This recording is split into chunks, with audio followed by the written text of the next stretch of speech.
Bonjour, aujourd'hui ce qu'on va voir c'est la correction d'un sujet de baccalauréat qui est le sujet d'Amérique du Sud du 26 septembre 2022, donc c'est le premier jour d'Amérique du Sud. C'est l'exercice 4 qui porte sur la géométrie dans l'espace.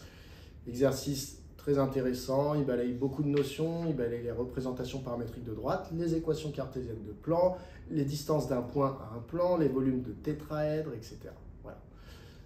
Donc je vous conseille fortement de le faire et de vous entraîner dessus. On y va. Alors sur la figure ci-dessous, on a ABCD, EFGH qui est un parallélépipède rectangle tel que, alors on nous dit AB vaut 5, AD vaut 3 et AE vaut 2. L'espace est muni d'un repère orthonormé d'origine A, dans lequel les points B, D et E ont respectivement pour coordonnées 5, 0, 0, 0, 3, 0, 0, 0, 2. Question 1A, donner dans le repère considéré les coordonnées des points H et G. Alors la petite difficulté dans cet exercice, c'est que le repère n'est pas détaillé précisément. En fait, il faut faire avec les informations qu'on nous donne. Typiquement ici, on nous a dit, alors l'origine du repère c'est A, donc là-dessus il n'y a pas de doute. Mais par contre ensuite, il faut repérer l'axe des abscisses, la cote et des ordonnées et de la cote, pardon. Pour ça, il faut observer les points. B, on nous dit que ses coordonnées sont 5, 0, 0. Donc ça veut dire que B, visiblement, est sur l'axe des abscisses, puisque son ordonnée et sa cote sont égales à 0, et qui se trouve même mieux que ça, à 5 sur l'axe des abscisses. Donc ça veut dire que l'axe passe par A, va vers B, donc on a l'axe des abscisses ici, qui va être l'axe AB. Par contre, B se trouve à 5. Ça veut dire que si on devait faire le vecteur petit i de l'axe des abscisses, eh bien, il faudrait prendre AB, couper en 5, partie égale, et une partie nous ferait le vecteur i qui définit l'axe des abscisses. Pour l'axe des ordonnées, on voit que le point D, lui, il a pour coordonnées 0, 3, 0, donc ça veut dire qu'il est sur l'axe des ordonnées, puisque l'abscisse et la cote valent 0. Donc ça veut dire que l'axe des ordonnées, c'est AD. Et il faudrait couper AD en 3, du coup, pour avoir le vecteur J de l'axe des ordonnées. Et enfin, le point E, on nous dit que ses coordonnées sont 0, 0, 2, donc ça veut dire qu'il est sur l'axe de la cote, puisque abscisse et ordonnées sont égales à 0. Donc finalement, l'axe de la cote, c'est selon AE, comme ça. Mais l'unité, puisque E, on nous dit qu'il est placé en 2, eh bien ça veut dire que le vecteur K, en fait, ferait ici la moitié du vecteur AE. Voilà. Donc à partir de là, on va pouvoir déterminer les coordonnées de H et de G. Alors plusieurs choses, si on ne souhaite pas trop justifier, le point H, pour y arriver, on peut passer, en partant du point A, on peut passer par le point D, et ensuite monter selon le vecteur AE. Donc en fait, ça veut dire que le point H, il va avoir comme abscisse, la même abscisse que DE, c'est-à-dire 0. Par contre, il va avoir l'ordonnée de D et la cote de E. Donc les coordonnées de H, ça va être 0, 3, 2. Alors maintenant, si on veut faire une rédaction très rigoureuse, dans ce cas-là, il faut considérer un repère. Donc je vais appeler AIJK le repère considéré par l'exercice. Et donc les coordonnées du point H, par définition, ce sont les coordonnées du vecteur AH qui part de l'origine et qui va jusqu'au point H. Ce vecteur AH, si j'observe la figure, eh bien AH est égal à AD plus DH. Donc AH égale AD plus DH. Mais DH, puisqu'on est dans un parallélépipède rectangle, DH est égal à AE. Donc finalement, c'est égal à AD plus AE. Et il se trouve que AD, puisque les coordonnées du point D sont 0, 3, 0, ça veut dire que le vecteur AD, pour aller de A à D, c'est égal à 3 fois le vecteur J, c'est-à-dire le vecteur unitaire de l'axe des ordonnées. Donc finalement, AD, c'est égal à 3 fois le vecteur J. Et AE, pour aller de A à E, c'est pareil, ce sont les coordonnées du point E, c'est 0, 0, 2, donc en fait c'est 2 fois le vecteur K. Donc AE est égal à 2 fois le vecteur K. Et donc par définition, les coordonnées du vecteur AH sont 0 selon I, puisque vous voyez qu'ici il n'est pas inscrit, 3 selon J et 2 selon K. Et donc, AH, on peut dire qu'il a pour coordonnées 0, 3, 2. Et donc, par définition des coordonnées d'un point dans un repère, eh bien, en fait, ce sont exactement les mêmes coordonnées que le vecteur qui va de l'origine du repère jusqu'au point.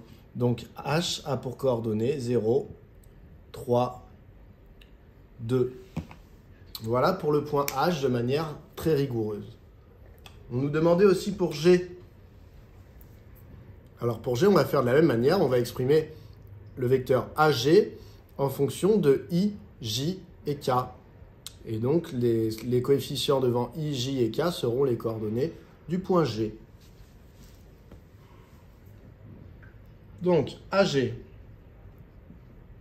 c'est égal à, je reprends ma figure, pour aller de A à G, je peux faire vecteur AB plus vecteur BC plus vecteur CG. Donc, AB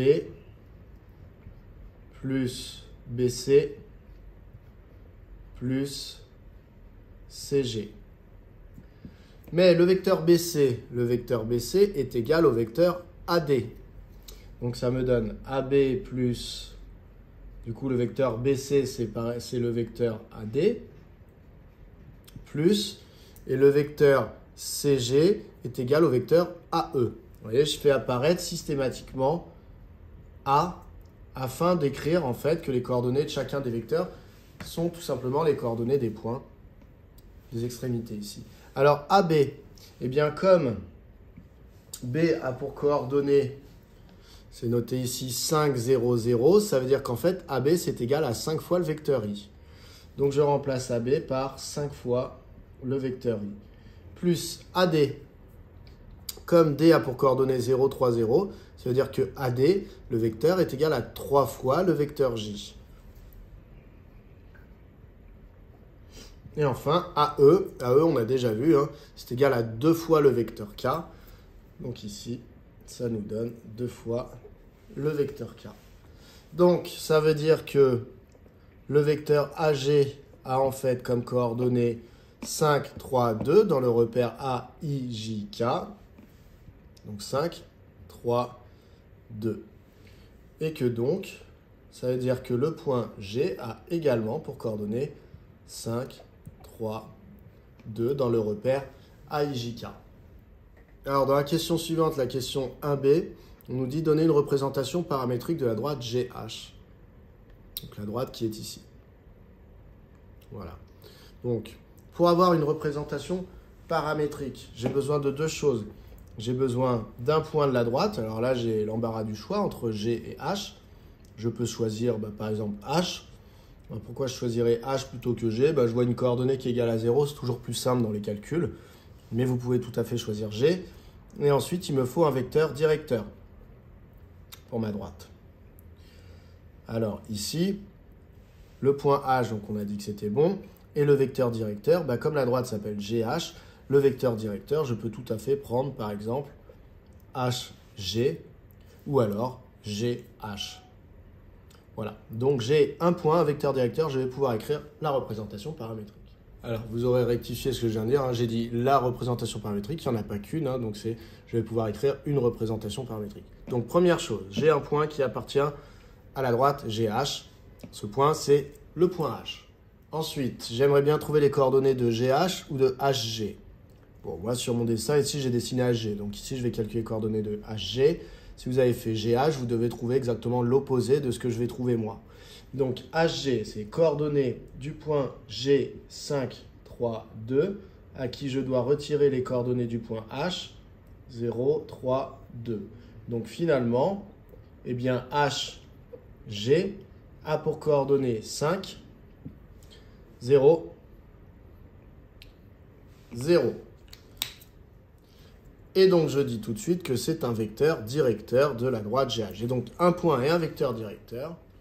Donc, une représentation paramétrique de GH est, on ouvre les accolades, X, Y, Z. Donc, je dois mettre les coordonnées du point que j'ai choisi comme point de référence. Ici, moi, j'ai parlé de H, j'aurais très bien pu prendre G. Donc, j'ai parlé de H. Donc, 0, 3, 2. Ensuite, à ça, il faut que j'ajoute le paramètre multiplié par les coordonnées du vecteur directeur que j'ai choisi. Donc ici, ça va faire plus 5 fois le paramètre, donc 5t. Ensuite, plus 0 fois le paramètre, donc 0t, plus 0 fois le paramètre, donc 0t. Alors, quand j'ai ça, je peux simplifier un petit peu l'écriture. Donc 0 plus 5t, c'est en fait simplement 5t. 3 plus 0t, donc ça fait 3 plus 0, ça fait donc 3. Et 2 plus 0t, ça fait simplement 2. Donc finalement, ici, j'ai comme représentation paramétrique, eh bien, x égale 5t, y égale 3, z égale 2, avec t qui balaye l'ensemble des réels pour que x, y, z balaye l'ensemble des points de la droite GH. Dans la question 2, on nous dit soit M un point du segment GH. Donc voilà, par exemple, comme sur la figure là. Alors, tel que HM est égal à K fois HG, avec K un nombre réel de l'intervalle 0,1. Donc ça veut simplement dire que eh bien, HM est entre guillemets à une norme plus petite que la norme de HG. Donc si K est entre 0 et 1, ça veut dire que HM est entre 0 fois HG et 1 fois HG. Donc c'est M va se situer entre H. H, c'est si jamais HM est égal à 0 fois HG. Et G qui sera obtenu quand K vaut 1. C'est-à-dire HM est égal à HG. Donc si HM égale à HG, ça veut dire que M est vraiment ici. Pour les valeurs de K qui sont strictement comprises entre 0 et 1, M va décrire le segment qui se trouve ici. Voilà. Bon, mais il n'y a pas besoin de ça pour comprendre ce qui se passe. Finalement, on nous demande simplement justifier que les coordonnées de M sont 5K, 3 et 2. Alors, à nouveau, pour trouver les coordonnées de M, eh bien, on revient à la définition. Dans un repère, les coordonnées d'un point sont les coordonnées du vecteur qui va de l'origine de ce repère au point considéré. Donc, pour aller de A à M, le vecteur AM, si je le décris avec les vecteurs qui constituent mes axes ici, donc ça va me donner AD plus DH plus HM. Donc je répète, AD plus DH plus HM. Donc AD plus DH plus HM. Et une fois que j'ai écrit ça, eh bien, je vais essayer de tous les décrire avec des vecteurs qui partent de A. Alors ici, j'ai AD, pas de problème. Ensuite, plus DH. DH, on regarde la figure. DH, finalement, c'est le vecteur AE. Donc, plus AE. Plus... Et HM, HM, pour l'instant, la seule chose que je peux dire, c'est ce que m'a dit l'énoncé, c'est que HM, c'est égal à K fois HG. Donc, plus K fois HG. Seulement, HG, ce n'est pas un vecteur qui commence par la lettre A. Alors, soit je le remplace parce que j'ai déjà calculé ses coordonnées dans une autre question, soit tout simplement HG, je repère que sur la figure, HG est égal en fait à AB. Donc finalement, je peux dire que K fois HG, en fait, c'est K fois AB. Donc ça me donne AD plus AE plus K fois AB.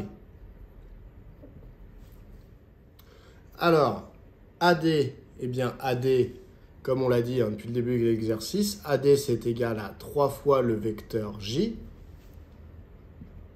3 fois le vecteur J plus AE. AE c'est 2 fois le vecteur K, le vecteur unitaire de la cote.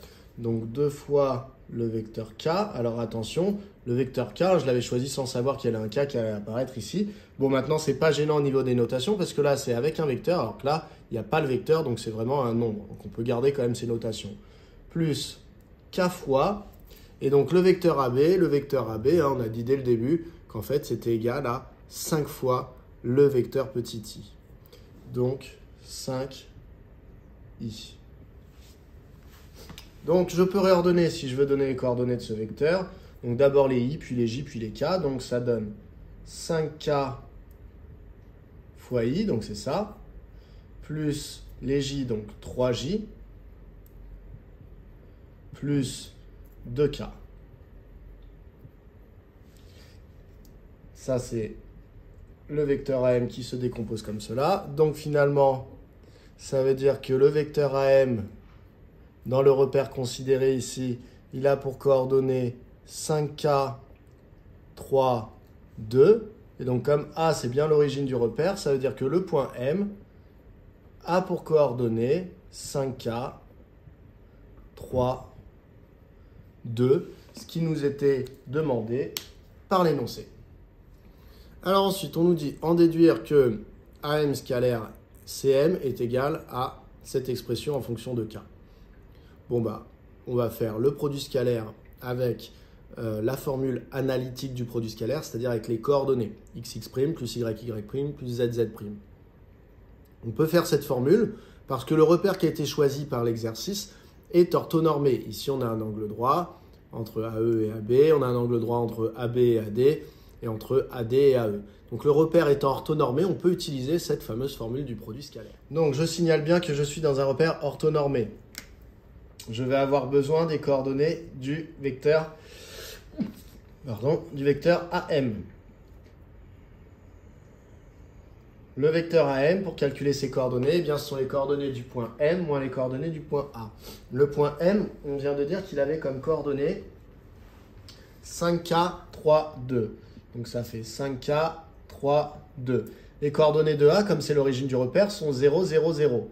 Donc finalement, je peux écrire moins 0, moins 0, moins 0, mais ça ne va pas changer que le résultat, ce sera ça. Ensuite, j'ai besoin aussi de CM. CM, je vais donc mettre les coordonnées de M, 5K, 3, 2, et retirer les coordonnées de C. Alors les coordonnées de C, si je les lis ici dans le repère, eh bien, je prends mon petit stylo pour avoir les coordonnées de C. Donc C, il se trouve ici. Pour aller de A à C, je dois faire AB, vecteur AB plus vecteur BC. Vecteur AB, on rappelle que c'est 5 fois le vecteur petit i. Et BC, qui est égal à AD, c'est 3 fois le vecteur petit j. Donc en fait, c'est 5i plus 3j. Donc les coordonnées de C, c'est 5, 3, 0. Donc 5, 3, 0. Donc, finalement, si je fais les calculs, CM a pour coordonnées 5K moins 5, 0 et 2. Donc, AC scalaire CM. Pardon, AM scalaire AC. Je me disais, je n'ai pas calculé les bons. Hop, donc AM scalaire CM. Du coup, il faut que je fasse la formule analytique qui est vraie dans les repères orthonormés. Donc, c'est abscisse fois abscisse, plus ordonnée fois ordonnée, plus cote fois cote. Donc, 5K fois 5K moins 5, plus 3 fois 0, plus 2 fois 2. Ça nous donne 5K fois 5K. Ça donne donc 25K au carré. 5K moins 5K, donc moins 25K. 3 fois 0, ça donne 0, donc plus 4. On vérifie tout de suite dans l'énoncé. Et dans l'énoncé, on s'aperçoit que c'est bien ce qu'on nous avait demandé. 25K au carré, moins 25K plus 4. 25K au carré, moins 25K plus 4. On a fini la question. Dans la question suivante, donc 2C, on nous dit déterminer les valeurs de K pour lesquelles AMC est un triangle rectangle en M. Donc AMC devrait être un rectangle en M, donc il faudrait trouver les valeurs de K qui permettent de dire ça. Alors ce qu'on s'aperçoit, c'est que juste au-dessus, on a calculé le produit scalaire de AM avec CM. Bon, et c'est pas anodin, puisque vous voyez, il y a le point M en commun, donc en fait, le AM scalaire CM, eh bien si jamais c'est égal à 0, ça veut dire que les vecteurs AM et CM sont orthogonaux, et que donc AMC est rectangle en M. Je vais faire un petit schéma pour ça. Ah bah il est là. Donc ici, si je fais AM scalaire CM et que je trouve que ces deux vecteurs sont orthogonaux, c'est-à-dire que le produit scalaire vaut 0, eh bien cela veut dire que le triangle et rectangle ici, parce que si AM et CM sont orthogonaux, c'est que j'ai un angle droit ici au niveau du point M. Donc ma question c'est, pour quelle valeur de K, finalement, AM scalaire CM est égal à 0. Donc pour quelle valeur de K, 25K au carré moins 25K plus 4 est égal à 0. Donc en fait, je vais devoir résoudre l'équation 25K au carré moins 25K plus 4 égale 0. Donc première chose à signaler, c'est que le triangle AMC rectangle en M, si et seulement si, AM scalaire CM est égal à 0. Donc moi, je vais chercher à résoudre AM scalaire CM égale 0. Donc on a, si et seulement si, 25K au carré moins 25K plus 4 égale 0, puisqu'on a montré dans la question d'avant que le produit scalaire valait cette chose-là. Là, on se retrouve face à une équation du second degré à coefficient ici réel.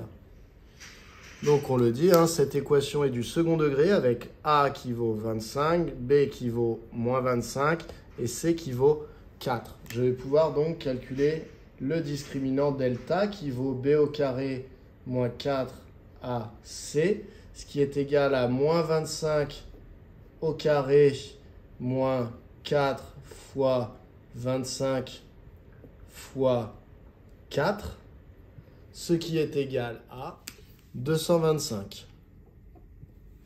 Donc ça veut dire que le discriminant est positif, donc delta est strictement positif, et donc ça veut dire que l'équation du second degré a exactement deux racines réelles distinctes. Donc on va les calculer. Alors la première qui vaut moins b moins racine de delta sur 2a, donc si je remplace, ça fait moins 25, moins racine de 225 sur 2 fois 25. Donc ça fait 25. Racine de 225, c'est 15. Donc ça fait 25 moins 15, ça fait 10. 10 sur 2 fois 25, c'est 50. Donc 10 sur 50, on peut simplifier par 10, ça fait 1/5. Voilà pour la première solution de cette équation. Donc la deuxième, c'est K2 égale moins B plus racine de delta sur 2A, donc moins 25 plus racine de 225 sur 2 fois 25. Donc ça fait 25 plus racine de 225, c'est 15. Donc 25 plus 15, ça fait 40. 40 sur 50, on simplifie par 10, on obtient 4/5. Donc voilà, ça veut dire que cette équation, elle a deux solutions qui sont 1/5 et 4/5. Alors on vérifie qu'on est bien dans le cadre de l'exercice. Dans le cadre de l'exercice, je vous rappelle que K devait être un nombre entre 0 et 1. Et ici, les deux solutions sont bien des nombres entre 0 et 1. Donc il y a bien deux solutions dans le cadre de cet exercice. Donc il y a deux points M. Donc M peut être à deux endroits différents pour que le triangle soit rectangle en M. Alors si on regarde ces endroits, en fait, il faudrait ici prendre HG. Et donc je vous rappelle que K, en fait, c'est ici le coefficient de collinéarité entre HM et HG. Donc ça veut dire que HM, c'est K fois HG. Donc HM, typiquement, là où est placé M, on dirait bien que HM est égal à 1/5 de HG. Si c'est bien le cas, comme 1/5 était une solution de l'équation, eh bien ça veut dire que le triangle sera rectangle. Donc en fait, il y a quand M est situé ici. Et ensuite, si on va à 4/5, il y a un deuxième point M. Donc ici, alors on comprend que ça va être par ici le deuxième point M. Donc en fait, il faut diviser en 5 HG. Quand on prend une part, ça fait un triangle rectangle. Quand on prend 4 parts, ça va encore donner un triangle rectangle. Donc on peut mettre une petite phrase de conclusion. Donc les valeurs de K pour lesquelles AMC est rectangle en M sont 1/5 et 4/5. Alors, pour la suite, on vous dit dans toute la suite de l'exercice, on considère que le point M a pour coordonnées 1, 3, 2. Donc si M a pour coordonnées 1, 3, 2, c'est que M se situe bien à 1/5 de HG, puisqu'on a dit que de H à G, il y a 5, puisque de A à B, il y a 5. Donc ça veut dire que M est placé de telle manière à ce que AMC soit un triangle rectangle. Donc déjà ça, on peut se le dire. Donc vous voyez, c'est dit ici, on admet que le triangle AMC est rectangle en M. Ensuite, on rappelle que le volume d'un tétraèdre est donné par la formule 1/3 de l'aire de la base fois la hauteur, où H, voilà, c'est la hauteur relative à la base. On considère le point K de coordonnées 1, 3, 0. Déterminer une équation cartésienne du plan ACD. Alors, pour déterminer une équation cartésienne d'un plan, il faut connaître un point du plan, Donc là, il s'appelle ACD, donc vous avez l'embarras du choix. Moi, je prendrai A. Et un vecteur normal au plan. Hop. Un vecteur normal au plan, en général, il s'appelle petit n. Alors là, ici, on connaît le point A. Par contre, ACD, il faudrait trouver un vecteur normal au plan. Alors, si on regarde un petit peu la figure, on s'aperçoit que ACD, en fait, c'est le plan qui est en bas ici sur notre figure. Donc, c'est le bas de notre parallélépipède, la face du bas. Et donc, si on veut un vecteur qui est normal, on n'a qu'à choisir, par exemple, AE, ou DH, ou BF, ou CG. Bon, moi, je vais prendre AE parce que les coordonnées de A sont faciles à trouver. Donc, j'ai un point du plan ADC qui est le point A, et j'ai AE, un vecteur normal au plan. Je vais donc pouvoir trouver une équation cartésienne du plan ADC. Donc, A de coordonnées 0, 0, 0 appartient au plan ADC. Et ensuite, j'ai dit qu'il me fallait AE. Alors, AE, on en a déjà parlé plein de fois dans cet exercice, ces coordonnées. AE, c'est sur l'axe de la cote. Donc, c'est 0, 0 et 2, puisqu'on m'avait dit que les coordonnées du point E, c'était 0, 0, 2. Donc, est un vecteur normal à ADC, le plan. Le plan, ça se note entre parenthèses. Donc, une équation cartésienne du plan ADC est, donc, on va avoir x, y et z qui vont être avec des coefficients qui sont les coefficients du vecteur normal qu'on a choisi. Donc 0 fois x plus 0 fois y plus 2 fois z. Et donc égal, je vais recopier la même chose en remplaçant x, y et z par les coordonnées de A. Donc ça fait 0 fois 0 plus 0 fois 0 plus 2 fois 0. Et ça, c'est équivalent à dire finalement que 2z est égal à 0. J'ai donc une équation cartésienne du plan. Alors, quand vous avez 2z égale 0, vous pouvez dire que vous divisez par 2 toute l'équation ici. Donc, c'est équivalent finalement à dire que z égale 0. Bon, si vous donnez comme équation cartésienne 2z égale 0, c'est quand même bon. C'est mieux si vous donnez z égale 0. Alors, ce n'est pas très surprenant quand on regarde où était le plan ADC. C'était vraiment le plan qu'ont en commun tous les points du plan ADC. Eh bien, c'est que leur cote vaut 0. Donc, que leur z vaut 0. C'est tout à fait normal de trouver ça comme équation cartésienne de plan. Alors ensuite, ça nous amène à la question 3b. Justifier que le point K est le projeté orthogonal du point M sur le plan ACD. Donc le point K, on nous a dit que c'était le point de coordonnées 1, 3, 0. Il faut qu'on montre que c'est le projeté orthogonal de M sur le plan ACD. Donc c'est-à-dire que si on projette M sur le plan ACD, ce qui va nous donner un point à peu près par là, qui devrait être sur DC, eh bien c'est le fameux point K dont on vient de nous parler, qui a pour coordonnées 1, 3, 0. Voilà. Alors, il y a deux possibilités. Soit je fais comme si on ne m'avait pas donné les coordonnées du point K et que je les cherchais. Dans ce cas-là, j'ai le plan ADC et puis j'ai le point M que je dois projeter sur le plan ADC. Le projeté orthogonal de M sur le plan ADC, eh bien en fait, c'est le point d'intersection entre la droite qui passe par M qui est orthogonale au plan ADC et le plan ADC lui-même. Donc, ça, c'est le point K. Et donc, si je cherche ces coordonnées, je peux le voir comme point d'intersection de cette droite avec ce plan. Ce qui veut dire que je pourrais chercher une représentation paramétrique de cette droite, une équation cartésienne de ce plan et résoudre le système dans lequel je mettrai la représentation paramétrique de la droite et l'équation cartésienne du plan. Deuxième méthode qui peut être faite, c'est je me sers du fait que les coordonnées du point K, eh bien, on me les a données. Ce sont 1, 3, 0. Et dans ce cas-là, je peux montrer deux choses. Je peux montrer que la droite MK ainsi définie est orthogonale au plan. Alors, comment le faire? C'est pas très compliqué parce qu'en fait, le plan, je connais un vecteur normal qui est le vecteur AE, on en a déjà parlé. Et donc, si j'arrive à prouver que le vecteur AE est collinéaire au vecteur, par exemple, KM, ou dans l'autre sens, MK, eh bien déjà, ça voudra dire que K, il est bien sur cette fameuse droite qui est orthogonale au plan ADC. Maintenant, ça ne voudra pas dire que K, pour autant, est dans le plan. Donc, j'aurais vérifié qu'il est sur la droite, mais après, il faut que je vérifie qu'il est bien dans le plan ADC. Et pour ça, je mettrai ces coordonnées dans l'équation cartésienne du plan ADC. Et si c'est vérifié, eh bien, c'est réglé. Alors, sur la dernière vidéo que j'ai faite, il y avait une question un petit peu similaire. Et ce que j'avais fait, c'était la méthode où j'avais vérifié que AK était collinaire au vecteur normal au plan, qu'après que K appartenait au plan.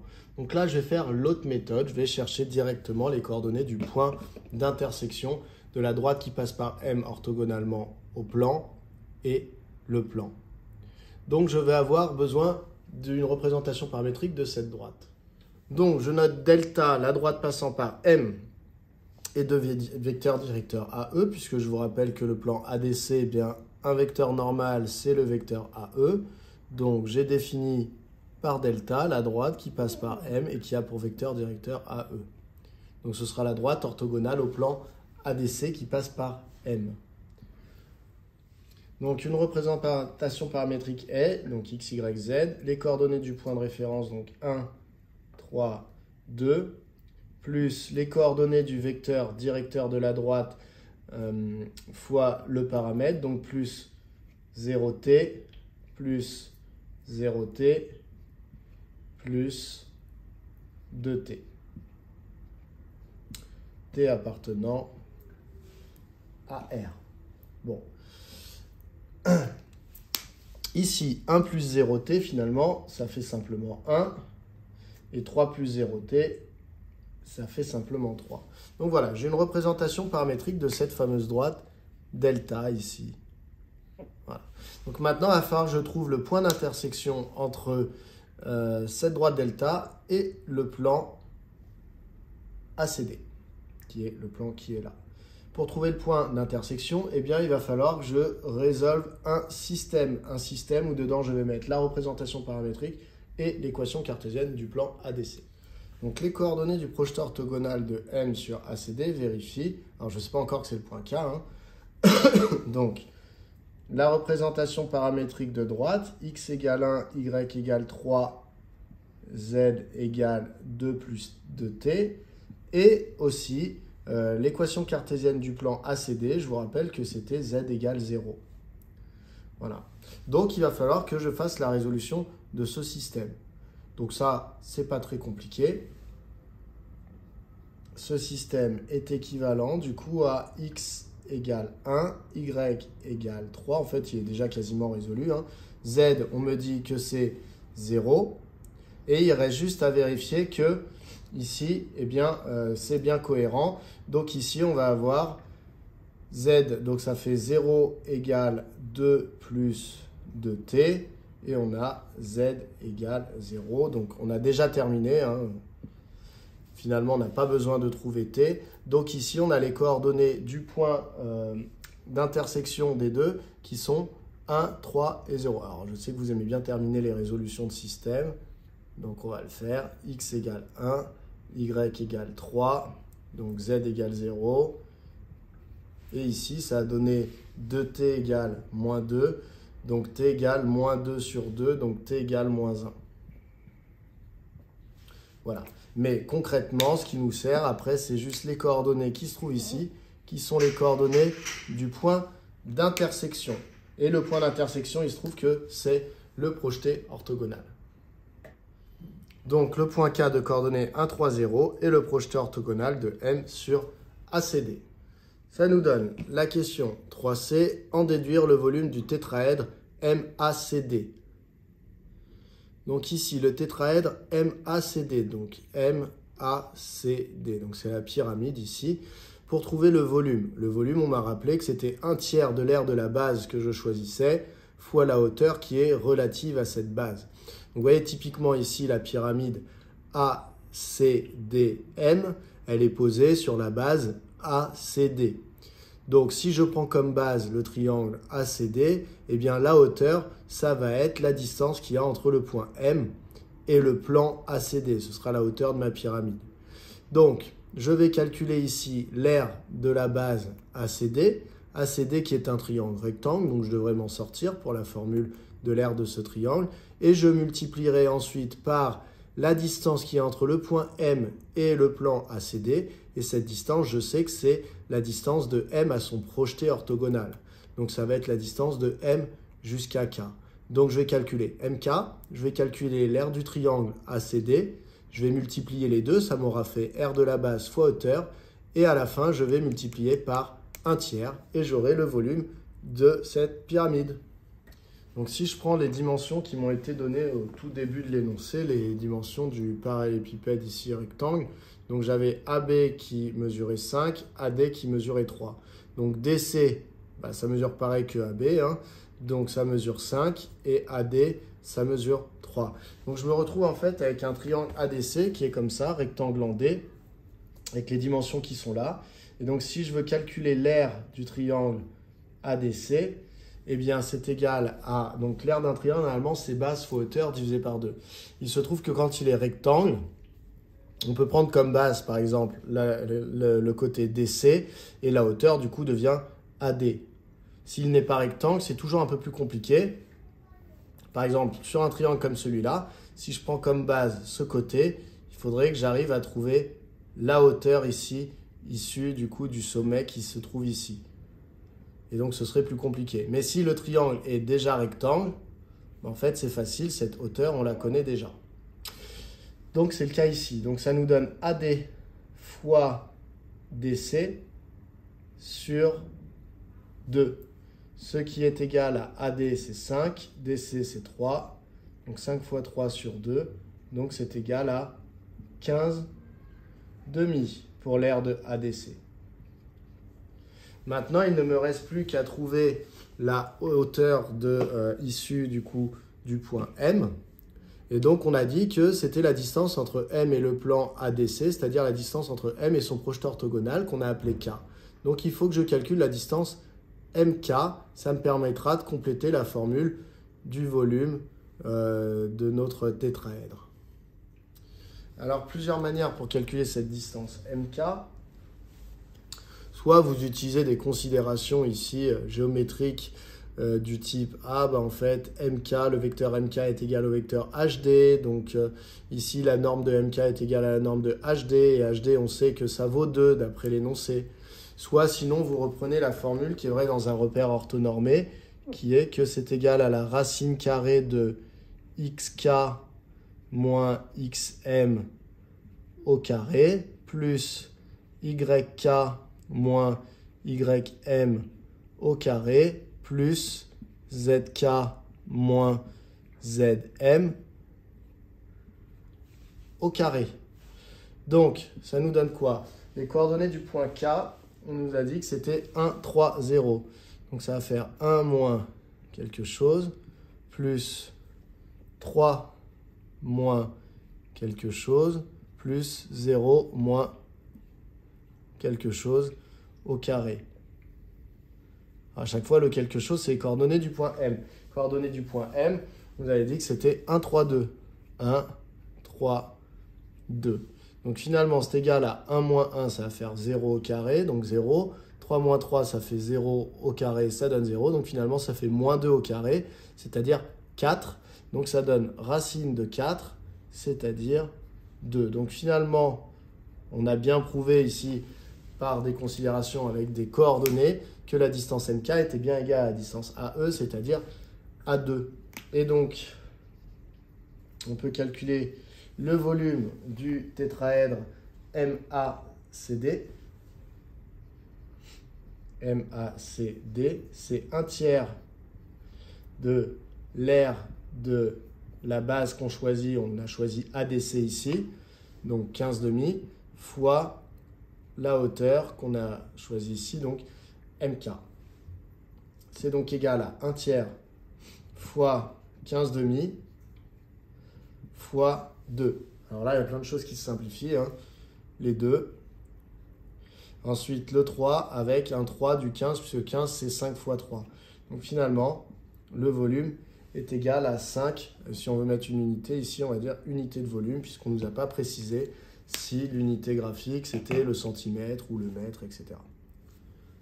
Donc, dernière question, on note P le projeteur orthogonal du point D sur le plan AMC, calculer la distance DP et en donner une valeur arrondie à 10-1. Alors pour comprendre, ici, donc on a nous déjà calculé le volume du tétraèdre ACDM en utilisant comme base de référence la face ACD et donc comme hauteur la hauteur MK. Bon, maintenant, ce tétraèdre, on pourrait très bien, pour calculer son volume, choisir une autre face. L'autre face, ça serait, ça peut être ACM, ou ça peut être DCM, ou ça peut être ADM. Bref, une autre face, donc il y a 4 faces sur ce tétraèdre. Donc si on ne prend pas ACD, on prend une des 3 autres faces. Et ensuite, du coup, pour calculer le volume, eh bien, on aurait eu besoin, pareil, de la hauteur de ce tétraèdre. Alors là, si on avait pris, comme on avait pris ACD, la hauteur, c'était la distance du point M au plan ACD. Mais si jamais je prends comme face le plan ACM, donc la face qui est devant ici sur mon graphique, eh bien, la hauteur, ce serait donc la distance du point D au plan ACM. Et donc, cette distance du point D au plan ACM n'est autre que la distance dP, si jamais j'appelle P le projeteur orthogonal de D sur ACM, puisqu'une distance entre un point et un plan, c'est en fait la distance qu'il y a entre ce point et son projeteur orthogonal sur le plan. Donc l'exercice s'appelle P le projeteur orthogonal de D sur la face ici ACM.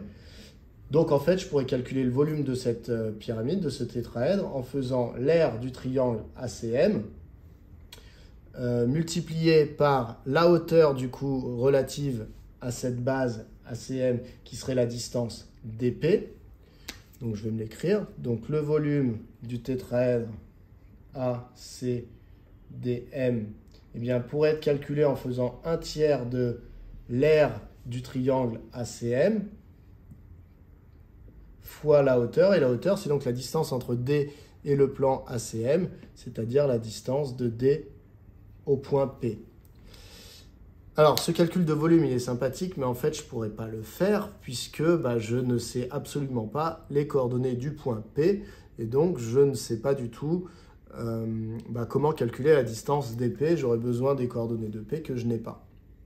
Bon, mais c'est pas grave parce qu'en fait, ce que je vais pouvoir faire, c'est calculer l'aire de ACM qui se trouve ici.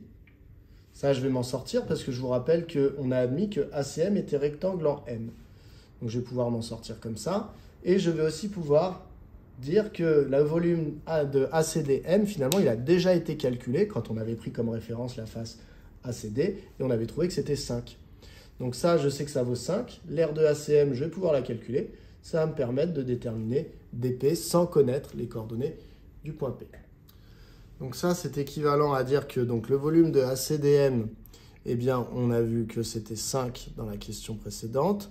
Ça doit être égal à 1/3 de l'aire de ACM. Alors ACM, on a vu qu'il était rectangle en M. Donc en fait, je peux faire AM, longueur AM, fois longueur CM, divisé par 2, fois la fameuse longueur dP que je cherche. Alors là, il va quand même falloir que je me coltine à calculer AM et CM. Donc c'est ce que je vais faire. Alors AM, c'est donc égal à la racine carrée de les coordonnées de M moins les coordonnées de A à chaque fois mises au carré qu'on additionne. Donc c'est XM moins XA au carré plus YM moins YA au carré plus ZM moins ZA au carré. A, je vous rappelle, c'est l'origine du repère, donc ces coordonnées sont 0, 0, 0.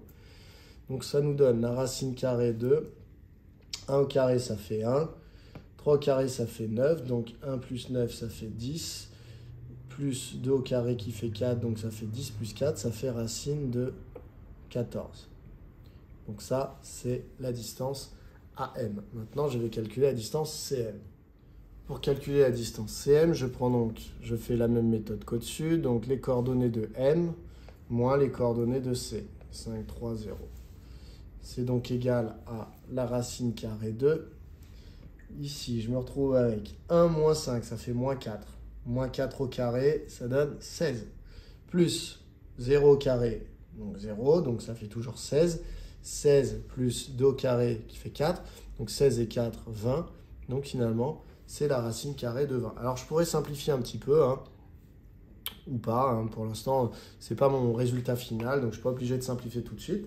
Et donc je vais reprendre ce petit calcul-là et voir ce que ça donne. Donc j'obtiens que 5 doit être égal à 1 tiers fois racine de 14 fois racine de 20 sur 2 fois dp.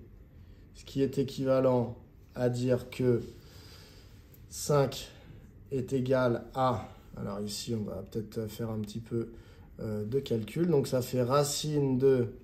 Ici, 14 fois 20, ça doit faire 280 divisé par 6 fois dp. Et donc, c'est équivalent à dire que dp est égal à... On va diviser 5 par cette fraction, mais diviser par une fraction, ça revient à multiplier par son inverse.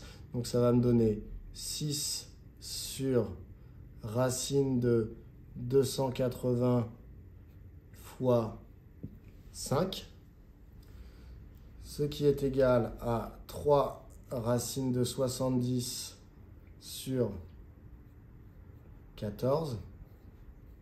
Et donc, on nous demandait une valeur arrondie à 10 moins 1. Donc,